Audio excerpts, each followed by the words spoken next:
দর্শক, একই বলে হয়তো নিয়তির খেলা। নোবেল বিজয়ী প্রফেসর ডক্টর মোহাম্মদ ইউনূস তিনি আজ রাতে দেশে ফিরছেন। তার অপেক্ষায় গোটা দেশের মানুষ অপেক্ষায় আছে। এই মানুষটি ফিরবেন এবং তিনি নতুন একটি সরকারের নেতৃত্ব দেবেন এবং অবশ্যই প্রত্যাশা বাংলাদেশের যে অর্থনৈতিক সংকট, রাজনৈতিক সংকট, সেটি সমাধানের জন্য তিনি একটি কাজ করবেন দীর্ঘমেয়াদে এবং রাষ্ট্রের একটি পূর্ণ সংস্কার মানুষ দেখতে চায়। তো গভীর প্রত্যাশা নিয়ে অপেক্ষায় আছে নোবেল বিজয়ী ডক্টর ইউনূসের জন্য। আরেকটি বাস্তবতা, যেই শেখ হাসিনা একেবারেই যে মানুষটিকে দেখতে পারতেন না, যার নাম শুনলে সম্ভবত তার শরীর জ্বালা ধরত এবং যার মুখে কোনো লাগাম ছিল না, যা খুশি তাই বলতেন, রক্তচোষা, গরিবের হক মেরে দেয়া, কি না বলেছেন দর্শক শুধু গত 15টা বছরে শুধু চিন্তা করুন।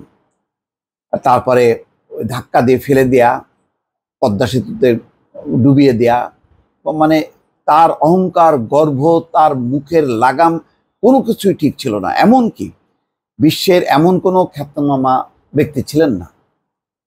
100-র উপরে নোবেল বিজয়ী মানুষগুলো আকুল আবেদন করেছে, হিলারি ক্লিন্টন সহ, বান কি মুন সাবেক জাতিসংঘের মহাসচিব, কারো আবেদনকে পাত্তা দেননি, তুচ্ছ তাচ্ছিল্য জ্ঞান করেছেন। বলেছেন যে বাংলাদেশ আইন অনুযায়ী চলবে, আমাদের কিছু করার নেই, আইন যা বলে। এগুলি সব তার বানানো আইন। সেই বানানো আইন আজকে কোথায়? একেবারে মানে কি বলে, মানে হাওয়া হয়ে গেছে মুহূর্তের মধ্যে। তার বিরুদ্ধে মামলা আছে না? আছে, কিন্তু তিনি আসছেন বীরের বেশে। তিনি আসছেন দেশে। হাসিনা, যেই শেখ হাসিনা যেই চেয়ারে বসে গর্ব করতেন, অহংকার করতেন, সেই চেয়ারেই বসবেন হচ্ছে ডক্টর ইউনূস।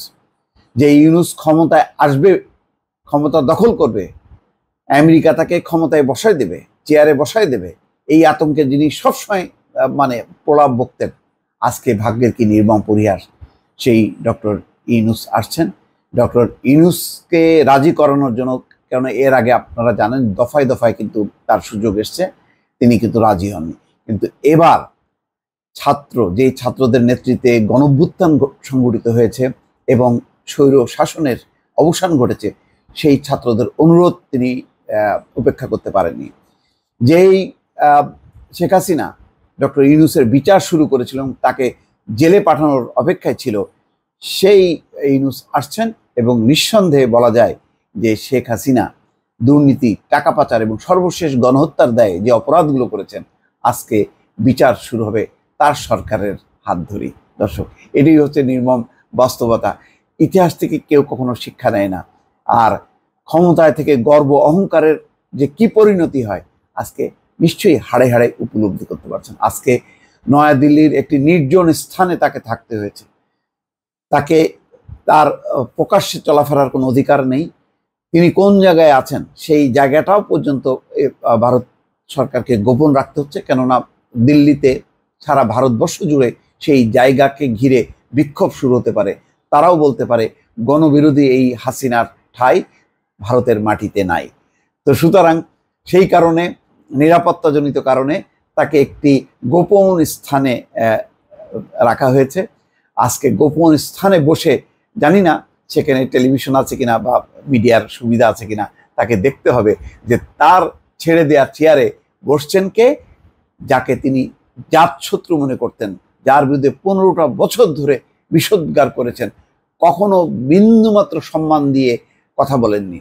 সেই মানুষটি বসবেন এবং নেতৃত্ব দেবেন দেশকে। গর্ব করতেন যে তার কোনো বিকল্প নেই। আজকে তার বিকল্প আছে কিনা আজকে দেশবাসী দেখবে। আর আজকে রাতে তিনি ফিরবেন, কালকেই শপথ নেবেন এবং একটি নতুন সরকার পরিচালনা করবেন, দেশকে নেতৃত্ব দেবেন এবং সকল রাজনৈতিক দল, আপামর মানুষ সবাই তাকে সহযোগিতা করতে প্রস্তুত। কেননা মানুষ দুঃশাসনের অবসান চেয়েছিল। বিএনপি চায়নি যে আওয়ামী লীগকে ক্ষমতায় হটিয়ে সাথে সাথে তাকে যেন তেনভাবে ক্ষমতায় আসতে হবে। এটা বিএনপিও চায়নি, জামাতও চায়নি, অন্য কোনো দল, ছোটখাটো কোনো দল কারোরই প্রত্যাশা ছিল না। তাদের একটাই প্রত্যাশা ছিল দুঃশাসনের অবসান এবং রাষ্ট্র সংস্কারের মধ্য দিয়ে একটি নতুন অধ্যায়ের সূচনা, যেই অধ্যায়ে মানুষের গণতান্ত্রিক অধিকার থাকবে, মানুষের ভোটের অধিকার থাকবে এবং সাম্য এবং ন্যায় বিচার থাকবে। এবং ঘটনাক্রমে এই আন্দোলনের নেতৃত্ব বা সফল অভ্যুত্থান আর কেউ করতে পারেনি, সেটি করেছে বাংলাদেশের তরুণরা, বাংলাদেশের ছাত্র সমাজরা।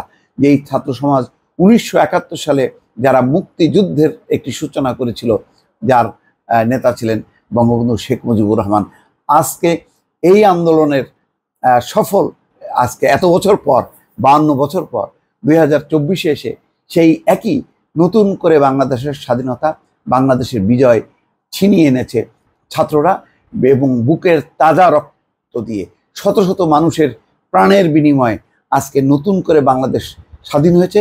সেই স্বাধীন বাংলাদেশে আসছেন আজ রাতে ডক্টর ইউনূস এবং তাকে নিয়ে বাংলাদেশ চলবে এবং তার নেতৃত্বে সকল রাজনৈতিক দল পরিচালিত হবে, সকল রাজনৈতিক দল তাকে সহযোগিতা করবে এবং বাংলাদেশে একটি নতুন রাজনীতি সূচনা করবে।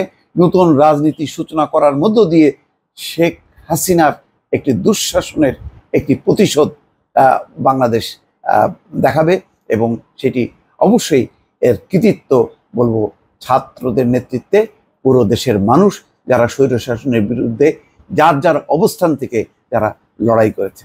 দর্শক ভালো থাকবেন, আল্লাহ হাফেজ।